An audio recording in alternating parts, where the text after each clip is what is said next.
सोचो एक मोहल्ला है जहाँ जिन्होंने लाठियाल बरसाई वो घर बैठे हैं और जिन्होंने लाठियाल खाई वो भी घर पे बैठे हैं और जो सबसे डरपोक है उसे बना दिया गया है मुखिया। अब आप खुद सोचिए क्या वो मोहल्ला बच पाएगा या बर्बाद हो जाएगा।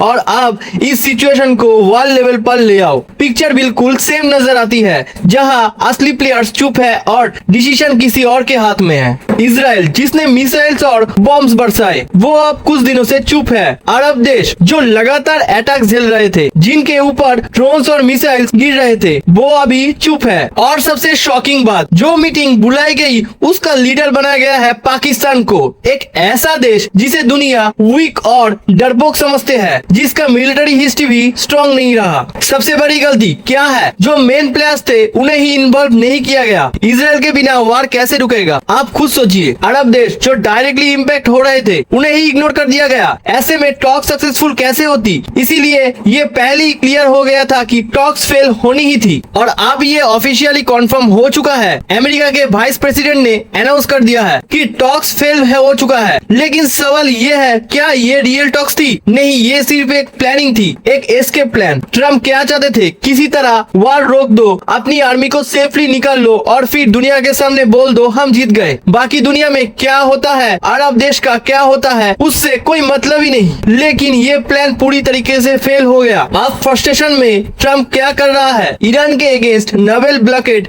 की बात कर रहा है। मतलब ईरान के ऑयल और गैस टैंकर्स को रोक देगा, उन्हें दुनिया तक पहुंचने नहीं देगा, स्टेट ऑफ हॉर्मुज को कंट्रोल करने की प्लानिंग। लेकिन यहाँ सबसे बड़ा ट्विस्ट है, ईरान ने क्लियर बोल दिया हमें कोई फर्क नहीं पड़ता। पहले भी हमारी ऑयल से ज्यादा अर्निंग नहीं हो रही थी, अब भी नहीं होगी, तो कोई प्रॉब्लम नहीं है। चाइना हमारे साथ खड़ा है, मतलब सिंपल है, ईरान प्रेशर में नहीं आ रहा है, वो रेडी है एक लॉन्ग गेम के लिए। अब सोचो अगर ऑयल और गैस सप्लाई रुक गई, इंडिया, चाइना, यूरोप सब इम्पैक्ट होगा, फ्यूल प्राइस बढ़ेगा, इकोनॉमी हिट होगी और फिर क्या होगा, ये कंट्रीज अमेरिका के खिलाफ खड़ी हो सकती है। मतलब ट्रम्प के ये स्टेप उल्टा पड़ सकता है, ईरान को नुकसान कम और अमेरिका को नुकसान ज्यादा हो सकता है। अब ग्राउंड पर सिचुएशन क्या है, हर देश अलर्ट मोड पर है, सबको लग रहा है कि वॉर कभी भी रिस्टार्ट हो सकती है, बस एक स्पार्क की जरूरत है। अब सबसे बड़ा सवाल, पहले स्ट्राइक कौन करेगा? सिंपल आंसर है अमेरिका प्रेशर में है, वो डायरेक्ट अटैक नहीं करेगा।